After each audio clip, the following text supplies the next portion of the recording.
What's up, 208 family? Thanks for hanging out with us on a Sunday evening. Happy Father's Day to all of you.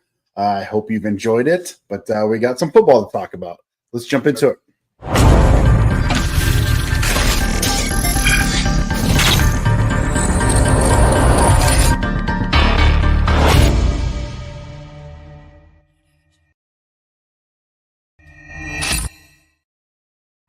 Hey, 208. Justin, good to see you. Happy Father's Day, my friend. I hope you had a great day. Did you do anything fun, interesting? Nope. My wife, we were at church and she's like, "What do you want to do?" And I said, "I just want to sit at home and do absolutely nothing." So that's what I did. I did a little football stuff for the high school, just trying to figure out some stuff, and then just basically was a bum. Yeah, perfect. I mean, right? That's the best Father's Day gift ever. I don't want to do anything. Exactly. That's great. Yeah, we got to spend some time with my father today. Had a big barbecue and with my brother and him, and our families got together. So lots of fun.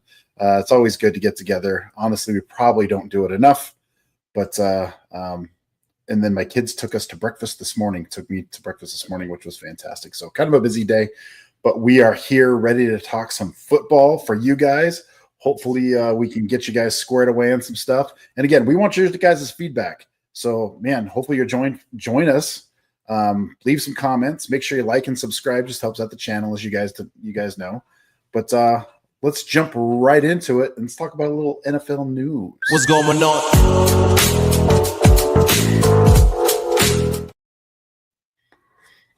Justin, what you got for us? All right, Matt. I have a question. How do you feel about the Shamar Stewart stuff? The rookie holding out from Bengals, mini camp, training camp, all that stuff. Yeah. So before I ask, will you give some context to our viewers in case they don't know what's going on? Okay, so I feel like he's getting a ton of backlash. Like, first of all, I think Shamar Stewart was not a good draft pick, in my opinion. He's only ever had 4.5 sacks. He is a physical freak. He is freaky athletic. All Twitch stuff, like, I think he's like 6'4", 270. He ran like a 4.5. Like, he is a freaky athlete. So they're betting on traits there. So what happened is they basically have this contract. He's not going to sign it because it's basically voiding any guaranteed money if he defaults on any years of his contract. So if he gets injured, whatever it is, they're basically taking out all his guarantees. With the NFLPA, most of these rookie contracts are pretty much done, or they should be done because they're all escalating. So, like, the first round pick is going to get, the first overall pick is going to get paid more than the second. It's a little bit less going as we go pick by pick. So, the Bengals, they just do some shady stuff. So, he just wants his contract to mirror, not money-wise, but void-wise, as Myles Murphy, their previous 2 years ago first round draft pick, ended up Amir Smith. They drafted last year. So they basically tried to take that money out or take those guarantees out for him. So he's like, I'm not signing this contract. Bengals rookies and Bengal veterans had told him not to sign that contract as well. Yeah, it's tricky. I'm not sure what the Bengals are trying to do here. I mean, I was very, I don't know why they're doing it. I was very impressed with the Bengals to get Chase signed, to get Higgins signed, and do all the right things, and then this rookie contract comes through, and they're kind of, I don't know, backstep a little bit, trying to figure it out. I think at the end it'll all get worked out, but oh my goodness, so weird. I'm not really sure why. They just need to get it done. Yeah, the Bengals are almost like opposite of the Eagles. Like, the Eagles always do deals like 2 or 3 years in advance to try to get ahead of the money, and the Bengals are like, we'll just wait till the last year. That's why Chase got so much money. Because, like, once Jefferson signed, like, he's like, sweet, like, I'm going to get paid. Like, you guys are going to pay me a lot of money. And they're the same thing with Trey Hendrickson, like, who's a very good, he was a sacks leader last year. They're still not paying him either. And it's just this banter back and forth. Like, Bengals are a very weird franchise. Yep. It's weird. They need to get it pulled together because they do have a very good squad this year. They did get a lot of the defensive guys, right? They drafted a lot, like all defensive guys. So they have the offense. I think they got a young and upcoming defense. They're contenders for sure. So, yep. Well, something we'll keep an eye on for sure. Yep. So some running backs got signed that we barely missed on Sunday. Cam Akers to the Saints. Dobbins to the Broncos, so RJ Harvey maybe gets a little bit of water on that fire that has been burning all offseason. And then Nick Chubb, who's someone we will talk about, going to the Texans. Yeah, I do. Look, we were very, very big on Harvey on this channel, and I wish Chance were on because he is our Denver guy. He just absolutely loves the Broncos, and we had talked a little bit offline about it, so I think it's worth talking just briefly. In my opinion, well, let me start with you. Your opinion in Dobbins in that backfield now. The only thing that kind of surprised me was the money. So he got the same contract that Najee got. So again, Sean Payton is not one to focus really primarily on one back. We really want that pass catching back, which should be RJ Harvey. But like, I'm a JK truther. Like, I finally had to get off that horse. So with this news, this is just a tip in Dynasty at least. The Dobbins things come through, and I started getting offers on Dobbins. I'm like, sweet. I'm just going to offload him now because I don't believe in it. He has 2 big leg injuries. He's 26. So I actually got a 2026 third and a 2027 second for Dobbins, which I was like, sweet, let's go. So I don't know if any one of these signings is going to really do anything for any of these teams, especially for fantasy. So here's my take on it, and then I'm not overly worried about it. I think they brought in a veteran guy, right? You got McLaughlin, who's only been in the league a couple 3 years. Estime, and of course they got Harvey, and they absolutely love Harvey. Everybody knows that. That's nothing new. The thing that makes me feel better about it is they got him after OTAs, right? Late. And I think they looked at Estime and McLaughlin and said, we need more. We got to have a little backup who's out there. And Dobbins, you're right, is a good running back. I don't think he's going to impact Harvey at all. Maybe a little bit early on, but I'm not worried. I still love Harvey. So anyway. Right. And then the last couple things, Breece Hall is already getting leaked right now as a trade candidate if the Jet season goes south. Right, so just be aware of that, however you feel about that. And then Keon Coleman. Somewhere good. Yeah, Keon Coleman had an interview, a press interview or whatever, and they're like, "Give us your self-assessment." He said some expletives. He said, "I was trash last year." So it's funny to see how players react to how they are during the season. I'm super interested to see how Keon does this year. Again, his some of his metrics, his separation metrics weren't great, but it'll be interesting to see how he is. Yeah, they didn't really bring anybody in, so. Nope. Yeah, that's the news. I think everybody. We are going to jump right into what we're meat and potatoes, right? I think I need to do an intro for meat and potatoes because that's what I always bring that up. Meat and potatoes. Here we go. We're the Idaho guys. Love our meat and potatoes. Yes, sir. We're going to get into the AFC South breakdown, right? So here's your AFC South teams. And again, we will use our data, which is our just our average draft positions and rankings and stuff via our friends from Fantasy Pros. So let's jump right into it, and let's start with the Texans. Last year they were 10-4. They did get into the playoffs as a number 4 seed. They did beat the Chargers in that first round, lost to the second round. And Justin, you have them pretty much with the same record. And interesting. We're in my mind, I'm like, I thought they might be a little worse, but you kind of like them where they're at. So they bring in a new OC, one of McVay's henchmen. It feels like they just recycle guys. They got rid of Bobby Slowick. CJ Stroud came out and said he didn't have really any say over the line of scrimmage stuff. It was very much, hey, we're going to call this play. This is where your first read needs to be, so on and so forth. So he feels like he has a little bit more flexibility in this offense. I know Matt's biggest holdback from this particular team is their offensive line. They traded probably their best offensive lineman this offseason to the Commanders in Larry Tunsil. But they went and signed Cam Robinson. I really like their second-round pick, Ursula from Minnesota. Just a giant person. If you ever get to watch YouTube highlights on him, he is a huge person. Mock drafts last year, he was going in the top 5. So they got him in the second round. It'd be interesting if he plays right tackle. So, again, their offensive line was horrible last year. It's probably not going to be good this year. And Hopefully, CJ Stroud again doesn't have that sophomore slump. But I'm pretty excited about these Iowa State, not Idaho State, Iowa State wide receivers.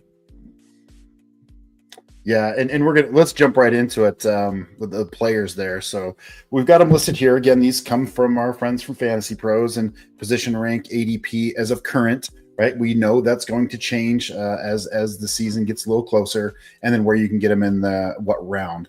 So CJ Stroud, he did come out earlier this year and said, "Hey, I'm ready to be a leader. I'm ready to take on that role." And my thought was, haven't you been a leader? He did have a little bit of a struggle compared to his first year, coming into his third year. He's position ranked 17th in ADP 110. You get him in the 10th round. Justin, your thoughts on him in this position rank? Is he somebody you're going to snag up if he falls to you, or who would you rather have around him? Can you tell me the quarterbacks that are going around him real quick? If you could pull it up. While Matt's pulling that up, I'm going to talk a little bit about him. So CJ Stroud, again, you got it. Me and Matt play a lot of Dynasty. So I remember last year, so before he had this big season, he was valued as a quarterback 3 in Dynasty, which was crazy. Now he's down to the quarterback 11. His first year, his rookie year, he finished as a quarterback 11. And then this year, again, finished as the quarterback 18. I think new offensive coordinator, the little scary, maybe him being able to have a little bit more trust from that offensive coordinator in what he is doing makes me pretty hopeful. But the thing that makes me the most hopeful is I feel like they doubled down on him. Like Tank Dell was someone that I love watch playing, but it feels like I don't know if he'll ever touch the field again. We'll see. But they go out and they get Noel. They get Higgins, who I'm a big Higgins fan in general. Nico Collins, if you guys remember, was pacing as the wide receiver 1. And then he basically busted his hamstring. But Nico Collins was having a year. I think the weapons that the Texans have, I think they'll be a little bit more pass happy. I think they're going to really let CJ Stroud just go with it. So if he's a quarterback 17, I feel like that's a pretty good bargain right now.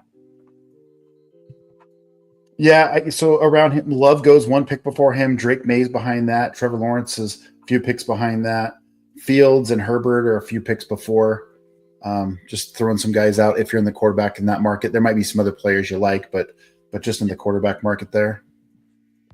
Yeah, I think if you draft Nico Collins, you probably should look for the stack with CJ Stroud if you're in a redraft league. Yeah, I think people might be a little more down on him than what I am because he had such kind of I won't say a very good season last year. But remember, Diggs was putting up elite numbers before he tore his ACL, and then it was kind of like, dang, right? So I think there's good value here. I wouldn't shy away from him. Plus with new offensive coordinator. So moving on to Mixon. So they're running backs Mixon and Chubb. I want to talk about Mixon before we get to Chubb. Mixon proved both of us wrong in the first part of the season. He looked very, very good, almost out of necessity. So he's position ranked 19, ADP 58. You got to get him in the 5th round if you're going to get him. I'm probably off of Mixon again. I'm probably not taking him. The wheel got to fall off eventually, man. Sheesh. Yeah, I think so. I'm just kind of like, no, I'll hold for now. Let me get back to here. I think I'm going to not take Mixon. And I think, Chubb might be impacting that a little bit. Do you want to talk about Chubb? Man, Chubb and Mixon, I feel so counter about because Mixon has, I don't know. Chubb's such a good running back. He's been so good. Like in the standard wise, he just has such bad luck running the ball. Their running back group is so weird to me. They have Chubb, they have Mixon, they have Dameon Pierce. If you remember, was one of the fantasy darlings as a free agent guy coming in, really leading the league, having 1,000 yards, and they drafted Woody Marks. So they have a ton of running backs in here that they're going to have to cut ties with at least one of these guys. And I think it's going to be Dameon Pierce. I think he's going to be the odd man out. I agree. I think they're really going to split the load between Joe Mixon and Nick Chubb. Joe Mixon feels like he's like 35 years old, but he's still only 28, which is crazy to me. I think Joe Mixon will get still a decent amount of the passing work. Woody Marks caught the ball decently well out of USC, right? Is that where he's from? I believe so. So I think they'll be a little bit more even with these three guys and let them. I think it'll be a little bit more split backfield. I don't think Mixon will be the head honcho as he was last year. Yeah, I'm avoiding this backfield altogether. So just for reference, in about the same place you can get Mixon at 58, I can get RJ Harvey 1 pick sooner. I can get Kenneth Walker a few picks sooner. I can get Travion Henderson, right, a few picks later. So to me, I'm like, nah, I'll wait. Even David Montgomery goes a few picks later than that. So I just like those other guys' upside better out of that. Let your league mates mess with this backfield. I'm just going to steer clear. Even Chuba Hubbard is around that. I would rather have Chuba Hubbard over Mixon. So nice. Wide receivers here. You can see him. Nico Collins, no brainer. Position 8 ranked. He's ADP, so he's really the early second round. And they're a little bit messed up in order, but Higgins is actually 52, Kirk is 59, Noel is 72, and you're going to have to get them in rounds 9, 11, and 15. So Nico being the number 1 here for sure, Justin, which in the second round seems a bit early to me, but let me know your thoughts on Nico. Do you take him there? And then who's going to be the number 2 here? What are your thoughts? Listen, I'm taking Nico all day there. Like his first 4 games when he was just popping off, it was 14, 23, 10, 27. Then he busted that hamstring against Buffalo, was out for the next 9 weeks. Hamstrings are just hard. I think Matt can kind of attest to that. I think River had some hamstring stuff when he was playing football a little bit. I've had hamstrings. It's awful. Yeah, man. It's miserable.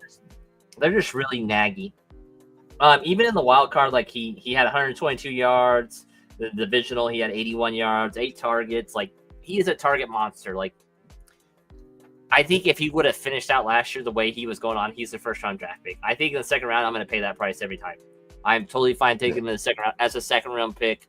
I think this offense is going to throw the ball around. Let CJ try and win him some games. I think the number 2 in this offense is Higgins. He is your typical X.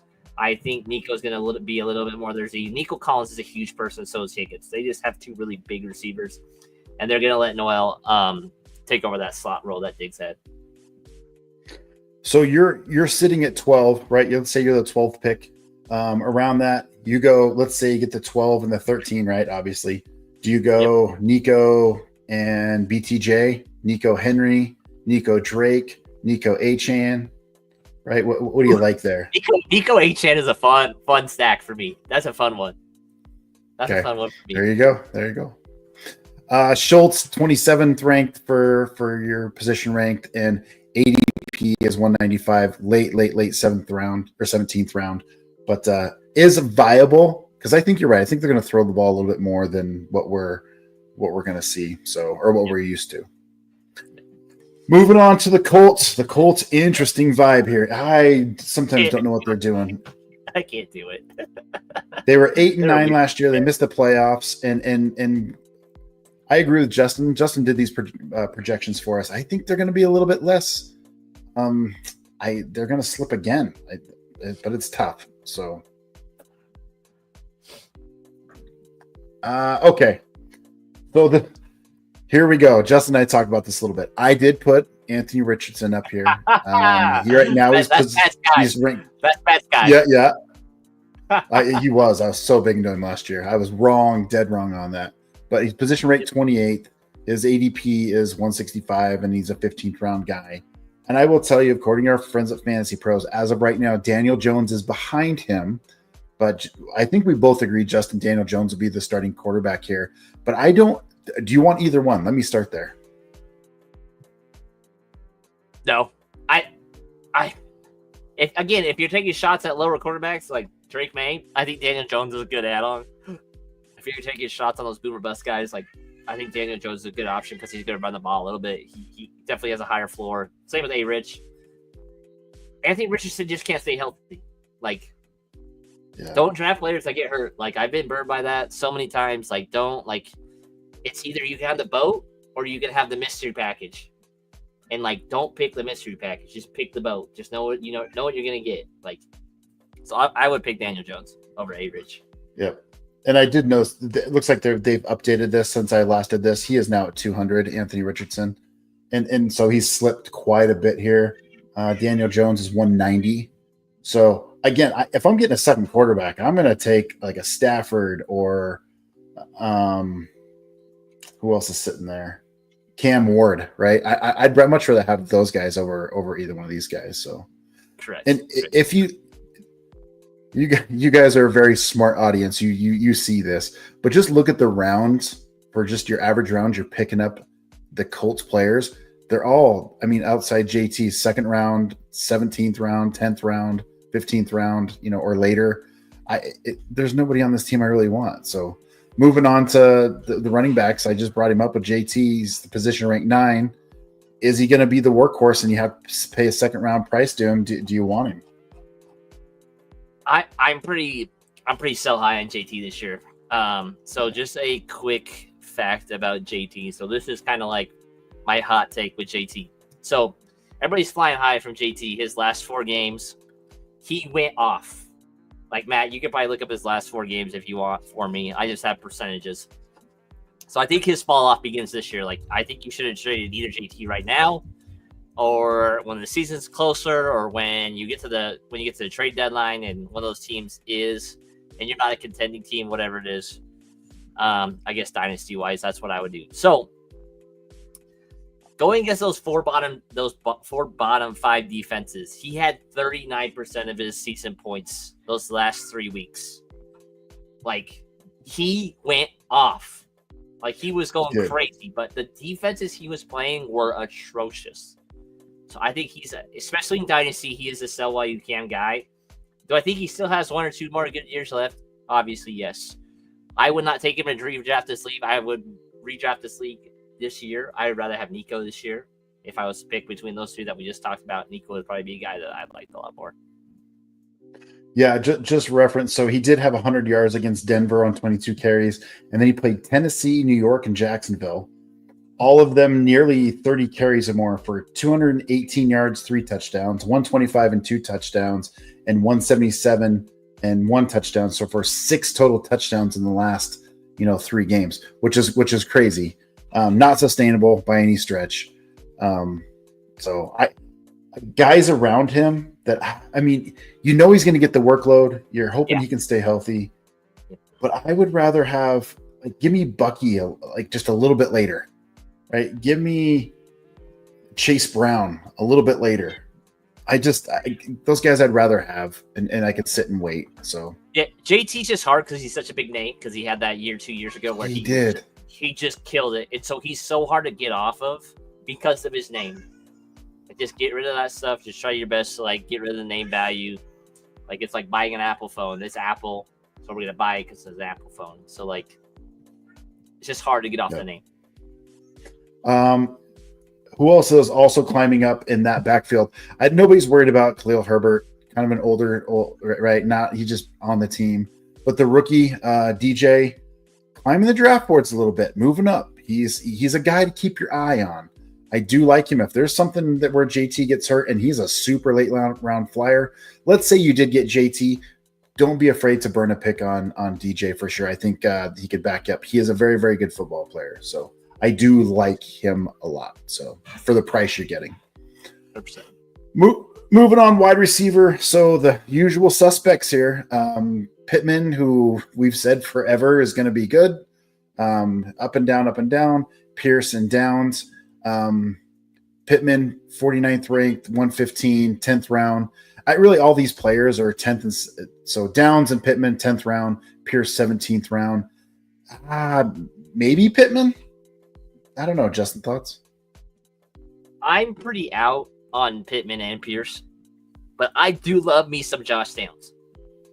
I think he has a really, really good shot to be a fantasy darling this year. I think he's right in Daniel Jones' wheelhouse of what he likes, just running a lot of intermediate stuff. Pittman is good receiver. They have a big out on him next year, and Alex Pierce is going into a contract year. So I'm pretty big in on Josh Downs, maybe taking him in 10th or the 9th round. I think he can be a huge league winner this year. Like I'm super down on Josh Downs. I mean super up, not down. Yeah, I'm not going to add anything. I agree 100%. I'm going to roll with the exact same thing you just said. No sense. Out on Pittman. I'll gamble with Downs for sure. Yeah, Pittman. There's super late on flyer. Back stuff is scary for NFL football players, and Pittman's had some back issues. Yep, agreed.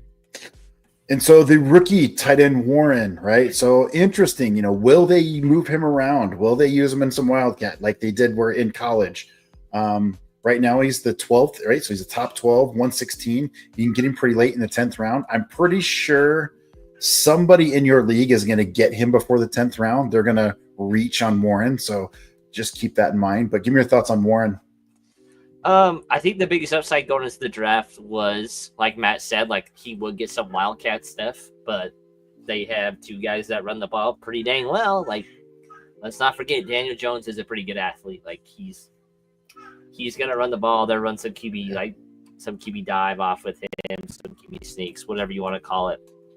So I don't think Tyler Warren will be used that way. Again, I don't think he'll have a big year like we've seen the last 2 years out of Bowers and Laporta. They just went into better situations. I feel the same way with Colson as well. They're just not in the same situations as Bowers and Laporta were. They're just not as good as offenses. There's not as much target share there, whatever you want to call it. So I think keep your expectations really low when it comes to Warren. Yeah. He is one of those guys who's going to, if he does break out, it'll be later in the year or next year once they get him figured out. They got to get the quarterback thing figured out more than anything else. So we'll see how it goes. Yeah, they'll be drafting a quarterback for sure. Yeah, for sure. All in all, I'm probably steering clear of all the coast players. I think there's players in these areas that you can get that have much better upside. So correct. Keep that in your mind when you're going. And again, we will cover all this stuff as we get closer to the season. Jaguars, again, kind of last year, missed the playoffs, 4-3.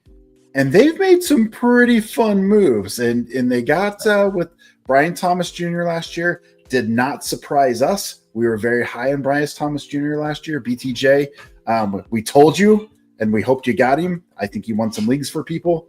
And now they go and get another player, which we'll talk about in a second. Justin, you got him at 9-8 with a potential to make the playoffs. Yep. Yeah, I think they're going to be really scary. Liam Cullum, the addition, is a huge one for me. That's why I see the record. Yeah, I agree. So let's jump into the players and see what we got here. And this kind of rounds out our AFC South breakdown. But Trevor Lawrence, 19, get ADP as 119, 10th round guy. Tell me your thoughts on Trevor Lawrence. Is this a make or break year for him?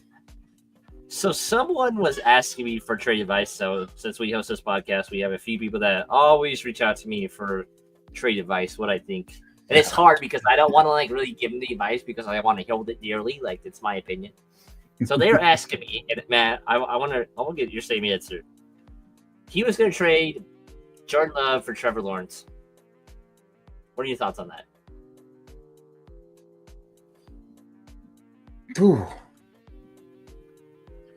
I'll tell you what, we're going to talk about it in a second, but with the addition of Travis Hunter, I want T-Law.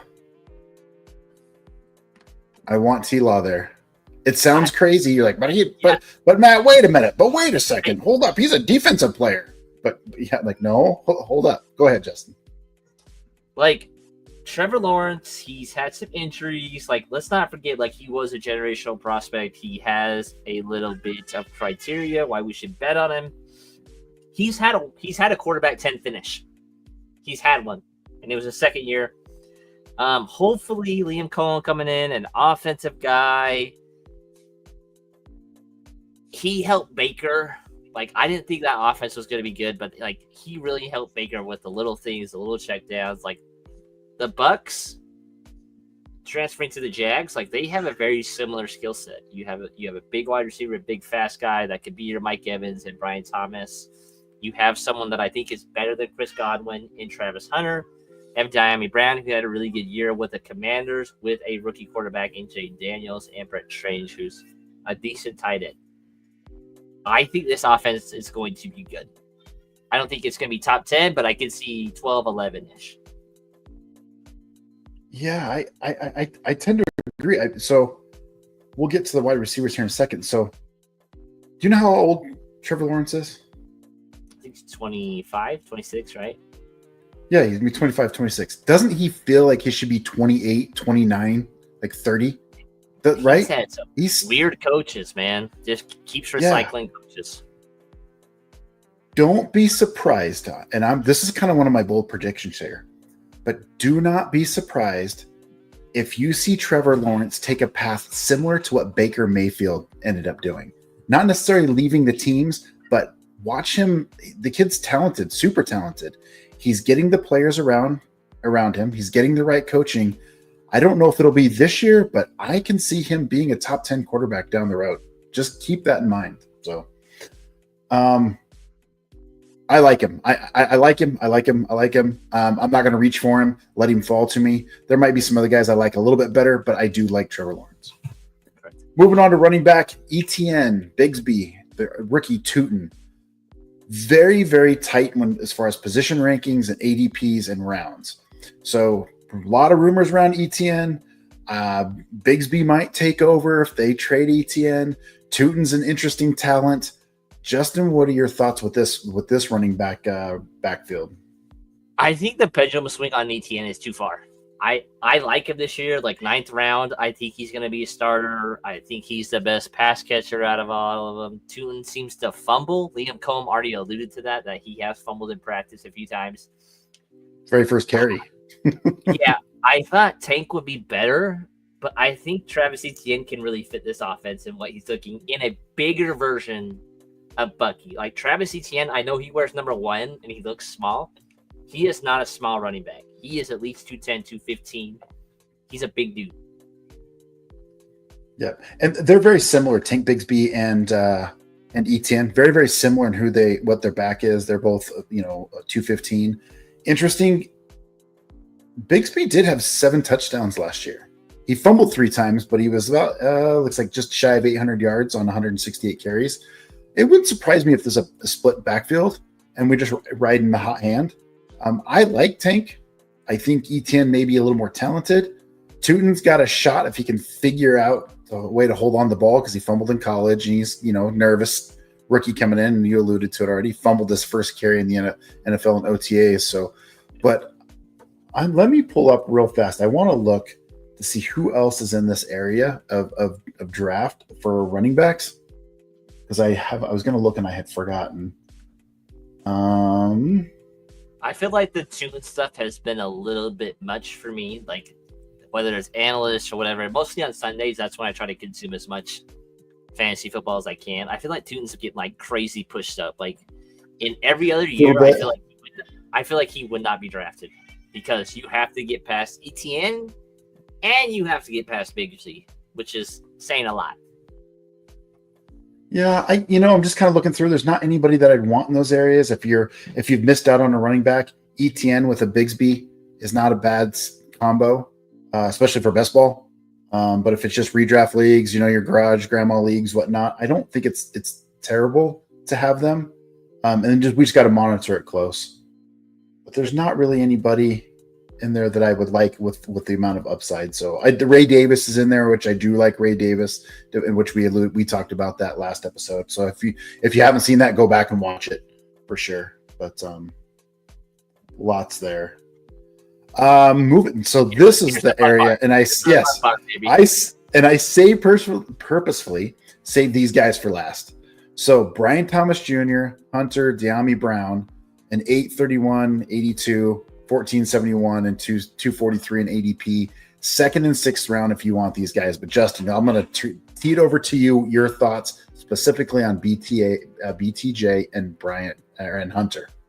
Yeah. So BTJ, I think Matt was high on him and I wasn't because I was like, man, in college he ran a slant and go. That's all he did. He proved me substantially wrong. I did not think he'd be that great. In one of my dynasty leagues, I actually took Trey Benson and Jonathan Brooks over him. I took those two over Brock Bowers and BTJ, and I think about it every night before I go to bed and just want to punch myself in the face for thinking it. So this year I just went best player available, which hopefully works out for me. BTJ's a dude.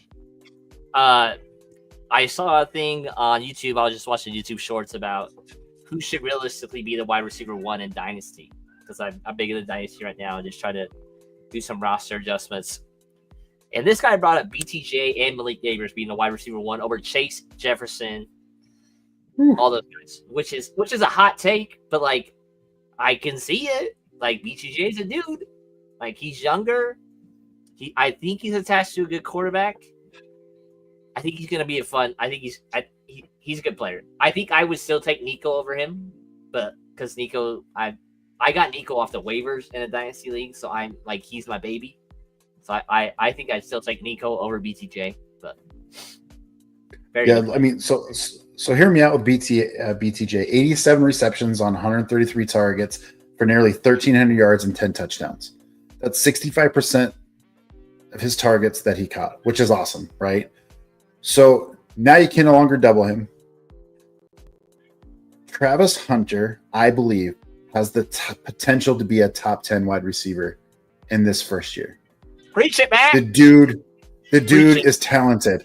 Look, I have completely flipped as I gosh, I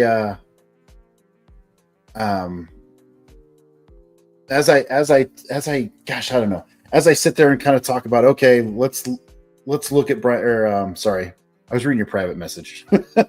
We'll get there. So as I went through and looked at Hunter, and I'm watching his college film, and I get it. In Colorado, he was a good wide receiver. I thought he's a better DB. I really think he's a lockdown DB. 100%. But the more I watch him run routes, the more he's just one of those players that makes it look so easy and gets open, finds ways to get open. He's just talented. There is no way they're not going to use him on offense. Yep. It's not possible. Totally Do I know for sure which way they're going to go? It's like, oh, he's going to start him on defense and get him, I don't know, a few catches on offense. That's possible, but you don't need that many catches per game to be a top 10 wide receiver and a few scores. So it's like, all right, maybe this is doable. 6 catches, 5 catches. We'll get you up there for sure. But if he's tearing it up, he's going to be on offense. I like the kid. I am completely comfortable drafting him in the 6th round. If I went RB, and he's my number 2 wide receiver all day long. Yeah. So I think to add on to Matt's point, like just follow the money. The Jaguars traded up. They basically gave an extra first round. Just look at salaries between corners and wide receivers. There's some wide receivers that are making $40 million a year. I think Pat Surtain is making 25-ish, and he's definitely the best corner in the league, by my opinion. Steenley as well. They didn't trade up for just a corner. Okay, this guy is a wide receiver. I think predominantly his focus is going to be wide receiver. He is freaky athletic. Like, I get he's slender. That's a little scary. That's the only thing that concerns me both ways. He's just slenderly built. Hopefully he can put on some more weight in the NFL. I think 8 weeks in, we're going to be like, okay, the 3 best duos in the NFL are the Eagles, the Bengals, and the Jaguars. Like, that's how good I think this duo. They're going to be scary. This offseason, I basically traded A.J. Brown for Travis Hunter. That's what I did. Because I'm like, I'm going to bet on this guy because I think he's really talented. And so I'm going to circle back to Trevor Lawrence to understand what we're trying to do here. If we're saying Bryce Thomas Jr. is a top 5 wide receiver, and we say Travis Hunter is a top 15, top 10, your quarterback has to be a top 7 quarterback, right? So understand that that's how that game's played. So pretty exciting for the Jaguars. We have high hopes for them. We both agree. Strange is a position ranked 24. Give me your thoughts on Brendan Strange, Justin. Why you like him? If he is not rostered in a dynasty league or whatever, if you did a redraft league and you're a psycho, that's crazy. That's great and everything. But if he is not rostered, he needs to be rostered. He is a good tight end that can block, play a little bit in line, traditional inline tight end. He's going to catch some balls, probably 50 to 60. He's going to be a startable asset, just depending on matchups. I 100% agree. He's just turning. He will be 25 in December. He is going to now. If he's going to break out, it's going to be now. So last year, 53 targets. He caught 40 of them, 2 touchdowns for 411 yards. I don't see that's easy. He can 25% increase and be a very good tight end for you. So yeah, I like him. Just to put this in perspective again, we're trying to mirror everything that the Bucs did to what the Jags did. So K. Dotton, who same age, he's 26, it's all the same size, played 14 games, finished as a tight end 13 and half PPR. In full PPR, he finished as a tight end 14, 87 targets, 59 catches, 600 yards, 4 touchdowns. Probably right in that ballpark is where you're getting with Strange. He is a very good startable asset. He is not going to wow you. He's probably not going to have any big blow-up games, but he's probably going to have 4 catches, 40 yards, and maybe surprise you sometimes with a touchdown. Yeah, I'm just going to see if I can do a game log here real fast, just kind of see. Yep. You're looking for 8 to 12 points, and I think you're happy on the week. Yeah. No games over 100 yards, but he did have a game against the Jets where they lost.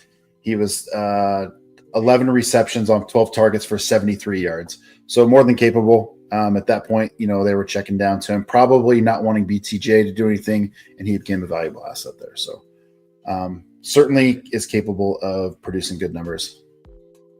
Titans in our very last group. This one's tough.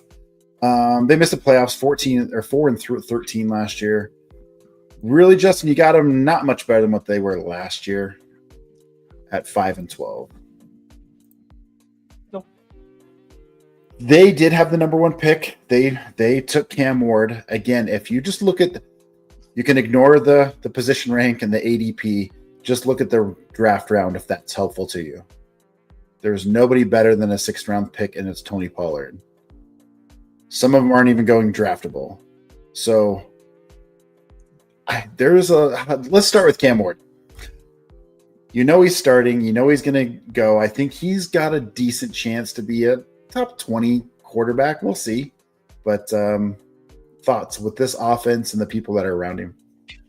I really loved how they have built this, at least inside out offensive line wise. Lloyd Cushenberry, Peter Skoronski, Kevin Ziegler, who they signed from Detroit, who's a really good guard. They went out and got Dan Moore, gave him a crazy amount of money. I don't think he's great, but he's serviceable. Then they have J.C. Latham. So I really like how the offensive line has been built. Drop your quarterback in, then surround him with playmakers. I think with Cam Ward, there's a lot of misconception about what he is. He is very much a passing quarterback. The highest yards he's ever had is 204 at Miami. He only rushed the ball 60 times. Again, he doesn't run the ball a ton. So just keep that in mind. All his stuff is going to be passing. Again, you can see by their depth chart, their wide receivers is not very intimidating. You probably have to Google some of these guys to know who they are. Yeah, I agree.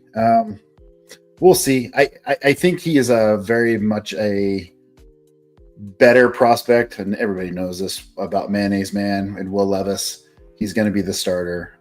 And I know you loved your Mayonnaise Man a little bit for a while, but and had high hopes for him. But yeah, he was. So, but he's not it. But we'll see. I'm probably steering away from Cam Ward. I think Dynasty. He's definitely worth a grab, a stash, and see how he does. The kid's talented. Moving on to running backs. Really, I mean, Pollard, Spears, neither one of them interested in at all. I don't think there's really much to talk about either one of these guys. I think 0 RB Tony Pollard's a really good person to add in the 6th round. If you're drafting your running back, you're drafting your first running back in the 6th round, you're going 0 RB. I think he's a very good running back to have. Like him and Etienne, they're going to get fed. Tony Pollard was having a good year before. Again, like I said, they've invested on the O-line. Their O-line should be good. They have one of the best O-line coaches in the league in Callahan. So just be on the lookout for that. If again you are going 0 RB. Let me look around. Tony Pollard. Yeah, you're probably right. There's not much around him far as running back wise. If you want to get David Montgomery a little earlier, but as far as behind that, not a lot of. There's just running back so deep this year. Man, I can find better ways to get it. Maybe in a league if I'm trying to get a third running back that falls to me. Pollard's not bad, but if we'll go to wide receivers, but if Ward does well, I think there's a couple of wide receivers, maybe 3, that'll help him. Ridley for sure. I think Ridley turns 30 this year, if I'm not mistaken. He's a very old wide receiver. Doesn't feel old. He's old. Yeah, and I think he's probably got at least one more year in him. Let me look here. Where's he at? Right there. Yeah, he's 30. He doesn't turn 31 until the end of the year. I think that's a very good wide receiver for Ward to have. Lockett to me is super old, not interested. Treylon Burks is a bust in my eyeballs. I didn't even put him on here. Van Jefferson's there now, maybe, but again, nothing for me. Nope. The 2 guys that I'm interested in, I want to let you talk about Xavier, Justin, and your thoughts on him. You like him maybe a little more than I do, but go ahead. Just to pedal back on Ridley. Are you going to talk about Matt? Or are you going to talk about Dyke? Yeah, I'll talk about Dyke if you want to talk about Ridley, and Xavier. So again, like Matt's point, like they're going to throw the ball, and like looking at all these guys, like none of them are going to command a high target or ever had a high target share besides maybe Lockett, who is old as father time itself. Okay, and Calvin Ridley. Okay, Calvin Ridley has had 1,000-yard seasons. Again, he's kind of older, but he came to the league as a 24-year-old, so that's why he feels so old when he hasn't. I think he's only on a second contract, if I believe right. Because he got traded to the Jaguars, was a free agent, got signed by the Titans. Yep. He's going to get a lot of targets. Okay, so if you're playing the volume play, I think he easily finishes as a top 15 to 20 wide receiver. Just because he's going to get the volume. He's still a good route runner. He had freaky speed, acceleration out of his cuts. He's always been that. So I think he is someone very good to get at the very end, those 7th round, 8th round, because I think he will drop based on this offense. Restrepo, again, if you don't know, was Cam Ward's right-hand man, his check down guy, his dude at Miami. Restrepo ran like a 4.8 at the combine. Like, it was not good. He later came out and said he was dealing with some hamstring stuff. At practice, he looks fast. I mean, again, it's all camera based, so you can't really tell how fast they're going, but he does look good. They're already saying he is running with the first team. So again, Dynasty, best ball, redraft. I think he would be a good waiver wire ad in redraft. I think he needs to be on Dynasty rosters. Yeah, and this is so very similar to Xavier. I kind of like Shamir Dyke too. The reason why I like him, because I'm getting the vibes, and we'll see how training camp goes. This is more FYI than anything else. That CJ Stroud and Tank Dell combo. CJ Stroud told ownership, said, hey, we need to get Tank Dell. The exact same thing happened with Ward and Dyke. They both came from Florida. They're both there and said, hey, go get my guy. Go get my guy. We need to get him. So keep an eye on him. He's not being drafted. You know, heck, he was a 4th round draft pick, so he's kind of in that area. But keep an eye on him. He is intriguing to me. When a player says to go get a player, sometimes that can pay off, and you're like, oh man, right? I guess, like I said, keep that in mind. Keep an eye on him, which is Shamir Dyke. So there is one more guy. Yeah, there's one more guy that Matt left off. It's Eric Iomaner from Stanford. Yeah. If you go watch his highlights, he's the guy that rounded up Travis Hunter. He absolutely obliterated Travis Hunter when he was playing corner against Stanford. He is a sneaky ad, a good wide receiver. He's big. I'm pretty sure he's listed wrong on Tennessee's thing, because I'm pretty sure he's like 6'6". Like, he's a big dude. I just Yeah, can't remember. ESPN has him at 6'2". They have him at 6'2", 206. Oh, okay. I thought he just looks substantially bigger. But he's just a big dude that could get some time again, drafted in the 4th round like Dyke was. But someone to look out for. Yep, for sure. Love it. Chigo Okonkwo, we've been talking about him forever. Again, sneaky pick. He's got to try to stay healthy. A 16th round guy, late round flyer. I don't see it. The only thing maybe is if you got a rookie quarterback. Sometimes those rookie quarterbacks will lean on their tight ends, so that's a possibility. I do think he'll finish better than what he's at 26 right now, but probably don't need him. I'll probably have 2 tight ends before I get to him anyway. Anything to add to that, Justin? Yeah, I'm not drafting Chig. I'm done on that train. Yeah. He had his chance and he lost it. Yeah, I'm done with the Titans, man. I had high hopes for them and they just pooped the pants. Yeah, and he'll be 26 here in September. So Chig, probably staying away from him. Super late if you're willing to roll the dice a little bit. Scared money don't make money for sure. So that being said, hey, we want your feedback. I added this slide this time around. Do you guys agree or disagree with what we're talking about? This is projections. Put comments in. Let us know. We want feedback from you guys. We don't pretend that we know everything. We certainly don't. We are trying to be, if we're 65% correct, you are doing very, very well in the industry. So let us know. Leave a comment in. Let us know what's up. And we want to hear your feedback for sure. And while you're doing that, don't forget to like the channel, subscribe to the channel, and we love hearing you guys' comments. Well, Justin, we zipped through pretty good. We made pretty good time today. Proud of ourselves. Yeah. Anything surprise you today? Anybody you're like, wow, you're like, no, yes, no. I just think the more and more we talk about the Jaguars, I'm like, dude, they're gonna win this division. I don't know how. The only thing that is basically holding me back is that Texas defense will be a top 5 defense. They are scary on defense. They got really good they got 2 good edge rushers. They got good safeties, got good corners. Like, that defense is going to be tough. So watching the Texans Jags, I don't think it's a very regional game for us because it's so down south. But those games are going to be good because they got some fun offenses. Yeah, for sure. There is a lot more to come. We will be with you guys next Sunday for sure. We will hit. Are we in the NFC or we got one more? No. I feel like we got one more. AFC West, baby, the toughest division of football. Yes, that will be a fantastic one. We're hoping to have Chance here for sure for that one. Hopefully we'll cross our fingers. He is busy in the farm world for sure, staying plenty busy. But I guess until next time, final words from you, Justin, and then we will get out of here. Nico Collins is him. He is baby Julio. That's why I love him so much. He's a nasty wide receiver. Yeah, I agree. If you are not practicing or drafting right now, I strongly encourage you to practice. Practice makes perfect. Get in there and practice. We want you to win your leagues. Tell us your thoughts. What are you finding? What are you seeing out there that we're missing? But get engaged. We love having you part of our channel. But from this time till next time, we will see you guys next week. Have a good one.